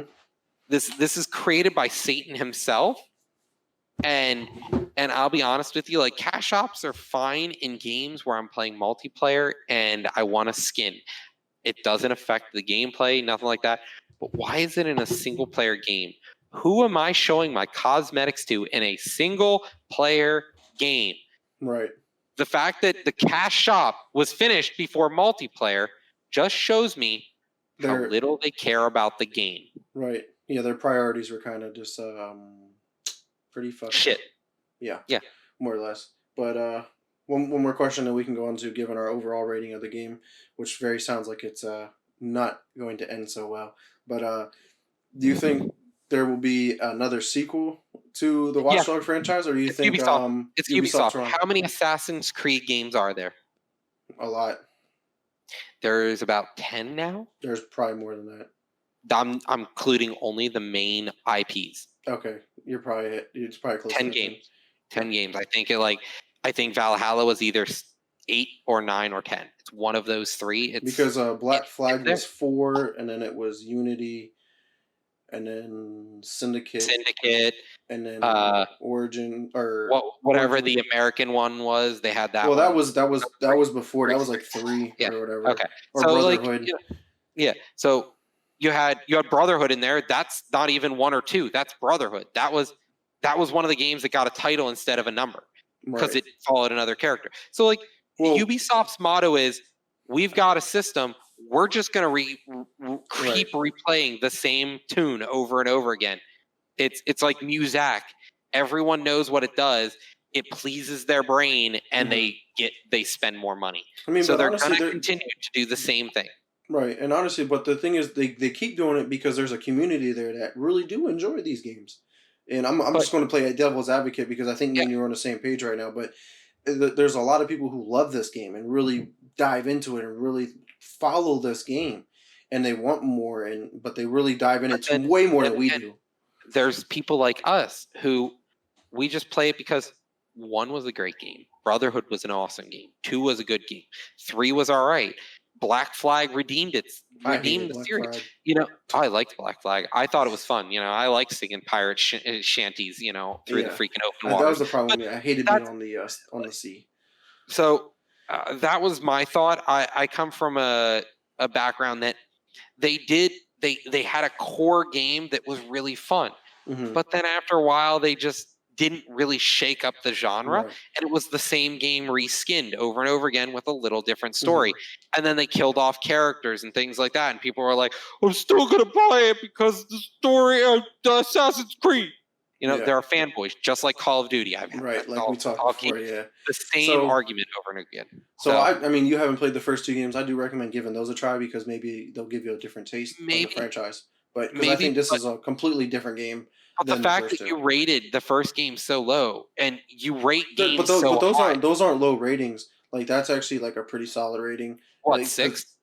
I think the first one was a 7, and I think the second one was I an thought 8. you said 6 for I the was first one. I think it's a 6 or 7. I'll have So, to double check. I could so like for tell you me, about it. like 6, if you get near a 6 or a 5, your Hmm. game is garbage. Your Yeah. game is garbage. Seven, If you seven, go in below, seven, a 7 out of 10 in the gaming rating industry is like good. It's a good game, yeah, and 8 is you're moving into great, and then 9 is it's amazing, and yeah, 10 is perfect, yeah, or damn near perfect. Obviously, yeah. nothing can be perfect. It's a masterpiece. It Yeah, doesn't have to be perfect, but it's a masterpiece but nonetheless. basically, like a 6 or below, now you're getting into like eh, Yeah. meh. Like for me, I don't rate things below a 5 usually because I don't beat a game below a 5. If it's Right, a 5, I usually drop it and I'm like, why did I spend the money? Can I get a refund? right. So for Yeah. me, like to get a 5, you're teetering on refund. Hmm. No doubt. But so let's move on to the rating, and then we can move on to our non-gaming topic of the week. But what's your overall rating of Watch 6, Dogs Legion? 6, 6. Okay. 6. I'll keep it there for now. We'll see where it goes. Right. It could easily get better or it could get worse. Hmm. But like, it's not a good game. Right. No, So yeah, no, I'm hovering in that area too, between it's a 6. playable. Yeah. That's how I would describe the game. Watch Dogs, it's playable. Yeah. No, yeah, I agree. I'm teetering between a 6 and a 7. I think I'm gonna go with a 7, just because based off of my other ratings as well. The story's there, and I haven't don't think I got into it to see if it develops or if it just stagnates to it. So once we come back and give our completion rating, it could change. But I think I'm gonna go with a 7 on this one. Okay. You think it's a good game?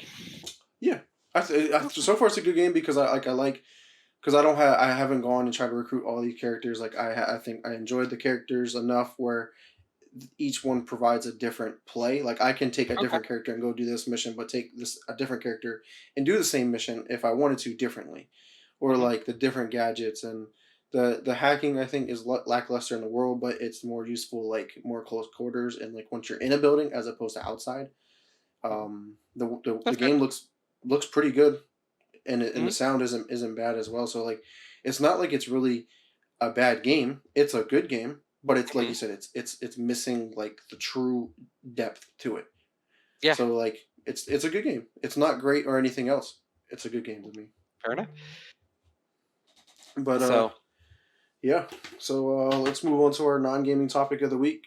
We're gonna talk a little bit about social engineering. So, Roger, if you want to kind of give okay.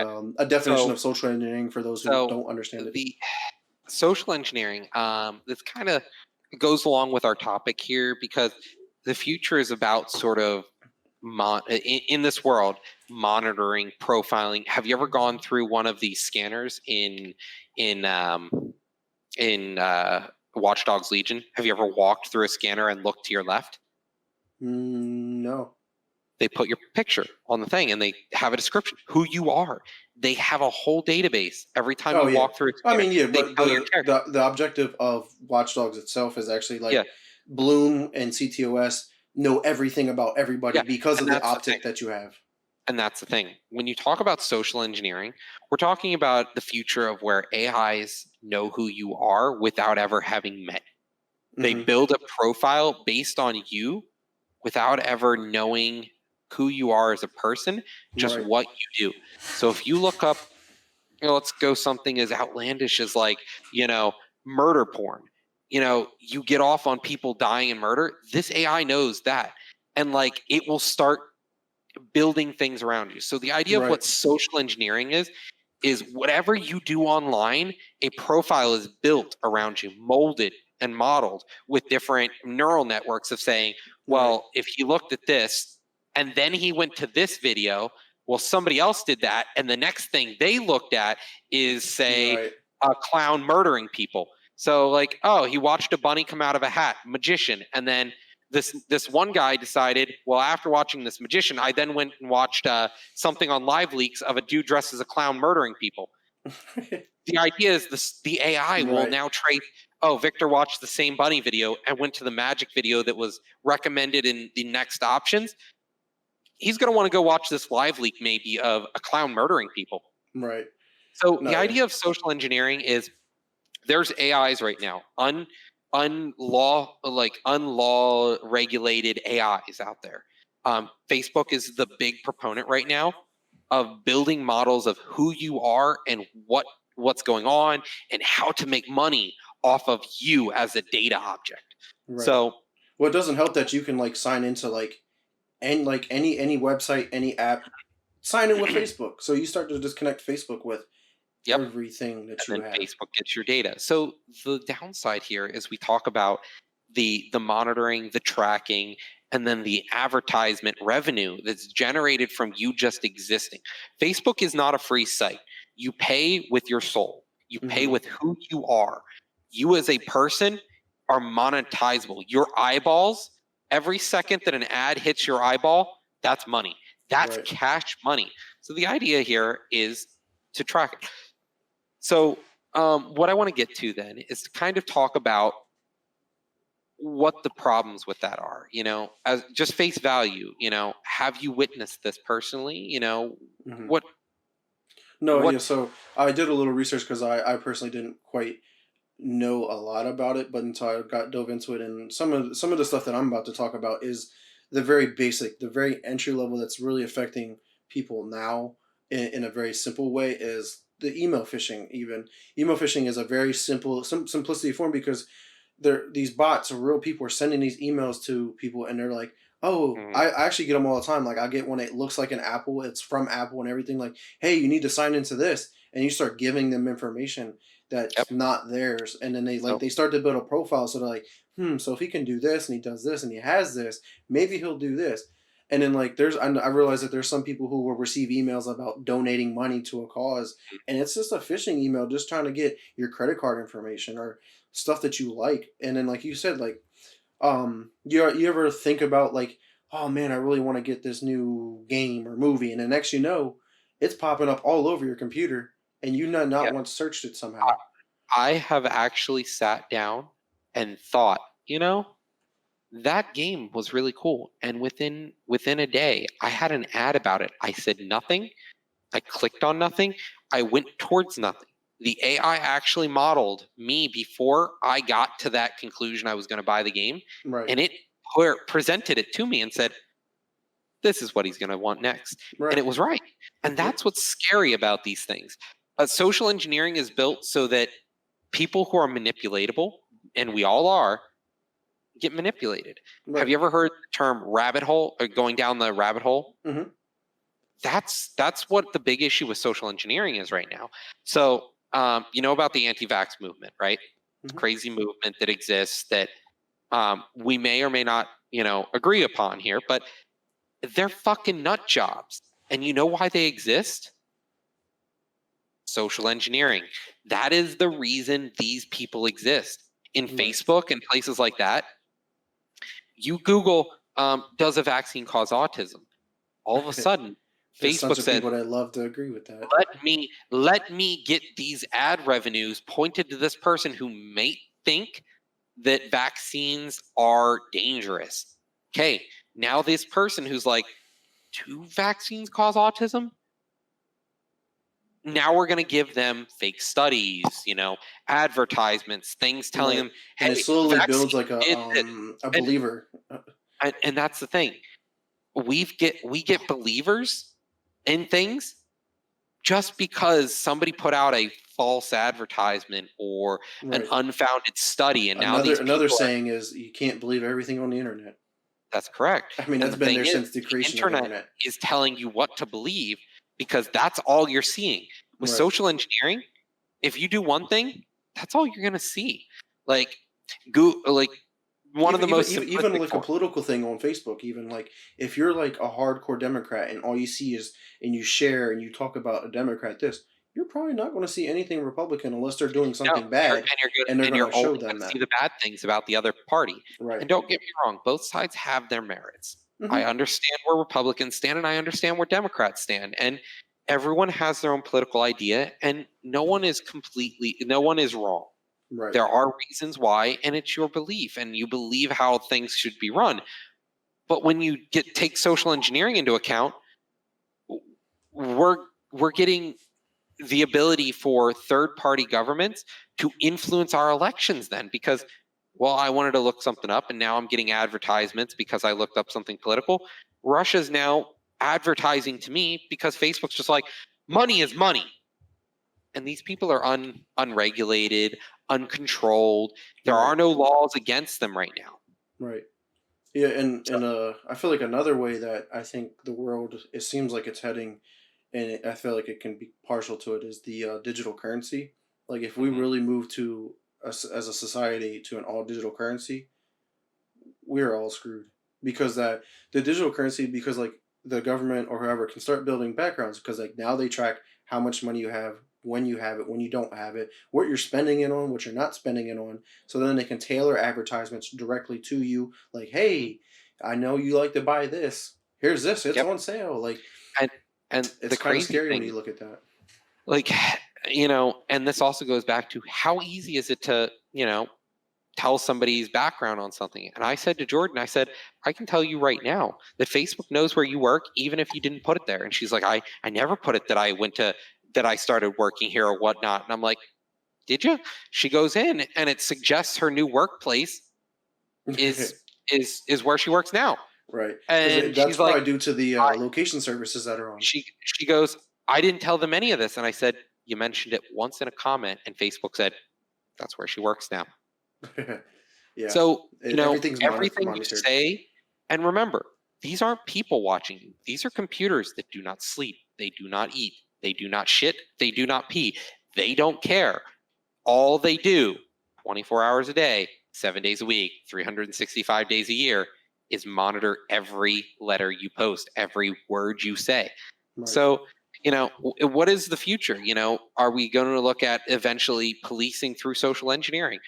They've already started molding crime maps based around people's personalities on the internet. Mm-hmm. They stopped crimes because they've tracked people, through slight gestures or things they've said or Right. So like actions they've it could taken. have its benefits, but it can be very Yeah, negative like and very I'll harmful. give you a very basic benefit of social engineering. I get a YouTube playlist that's tailored to me every day, and I don't have to hunt and peck for videos.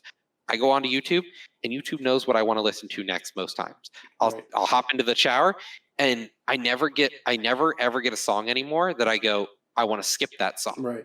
Very rarely. I'll maybe ask Google to skip a song while I'm in the shower once a month, but I Right. play it every day. I shower Yeah. every day, and I I can listen agree, and to. mine's not with music, but Yeah. mine's with watching videos like content, like Mhm. because I start to watch Star Wars or whatever it is, and like it's funny because my girlfriend was watching like crafting stuff on my iPad, and I was like, oh great, now I'm about to start having some recommendations for crafting, even though I don't like that's not Yeah, my stuff that I'm looking for. Next, you know, yeah. next day because she was watching videos on my account, it starts How popping to up craft recommended, something Star recommended. Wars. Here's Star Wars crafts and arts and crafts, and it It starts starts putting putting. them together. Yeah.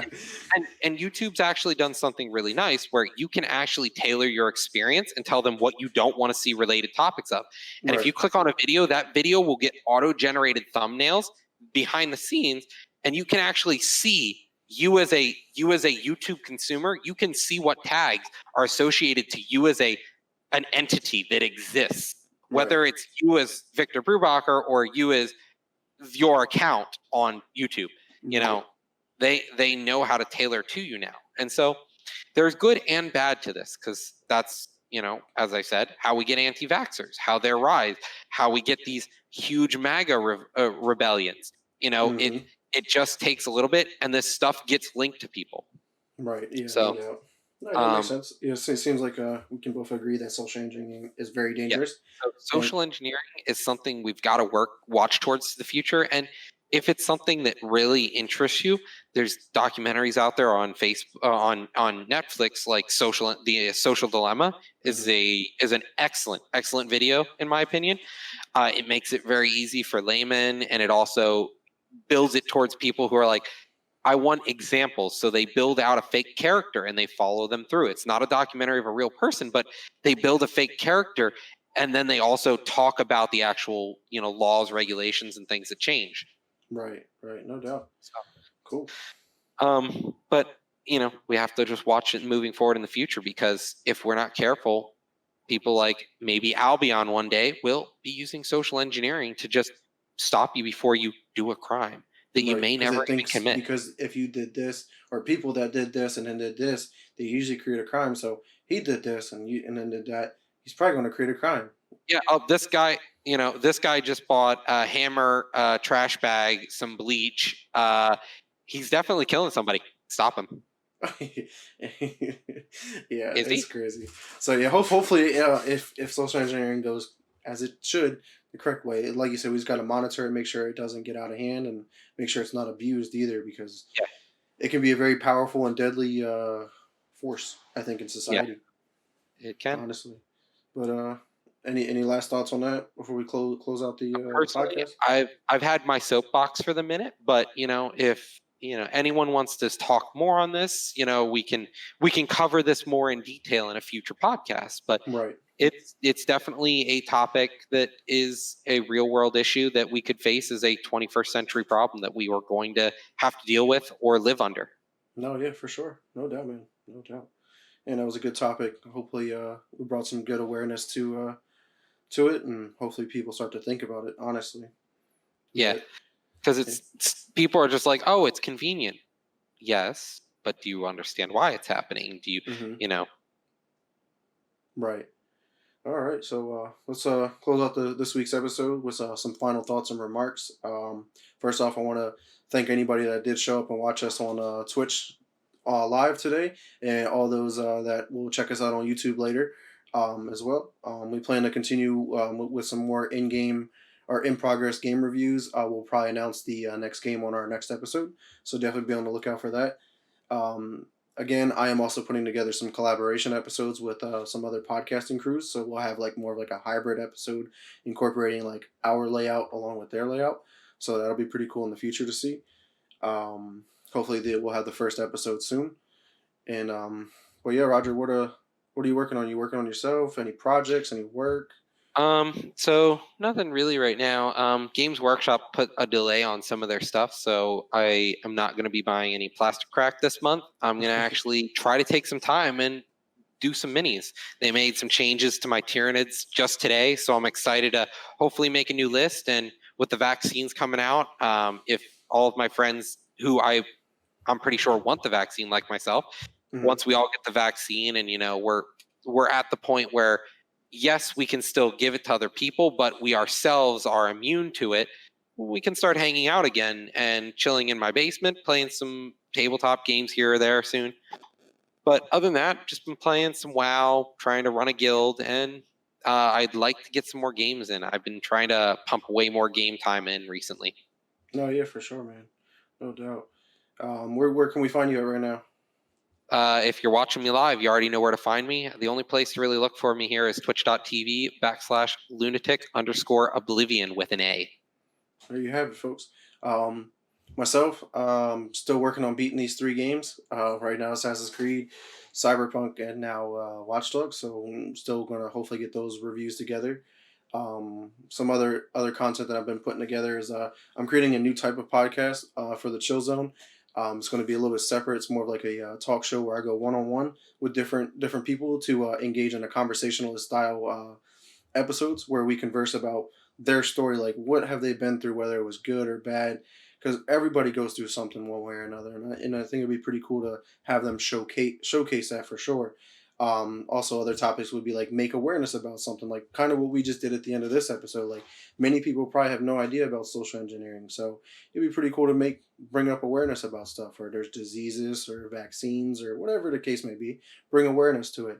Or there's people who I want to bring on where they're going to be able to showcase their talents. Like if there's any musicians, or I have cooks as well that I'm going to be bringing onto the show. So it'd be pretty cool to bring that on. For, and any other topics and concepts that people have in mind, we're going to cover everything. It's not going to be anything really gaming related, so it'll be like more real world, serious, like one-on-one topics. So be on the lookout for those. I think first one I'll be recording. It'll be live on Friday, the 15th. So definitely be on the lookout for that. I'm going to be getting a time together. I'm not 100% sure on the time, but be on the lookout for that one for sure. But You can find me on Twitter as always at Mr. Never Chillin _ and also on Xbox at X Never Space Chillin. I'm definitely always on there playing a game and whatnot. So even if you want to chat about something, come party up with me, man. But we will continue to release weekly episodes, of course. So definitely be on the lookout for that too. We're going to be live every Thursday, 7 p.m. at twitch.tv /lunatic _oblivion with an A. And make sure you like and subscribe to our YouTube channel, of course. And make sure you just help us out by sharing the content, spreading the word. Like, we want to grow this community as much as possible so we can continue to grow and just connect with people, man. Because, like, gaming is one of the biggest industries in the world. So it's cool to be able to talk about games, but sometimes we can get a little serious too with some non-gaming topics. But thanks again, and until next time, peace. See you guys.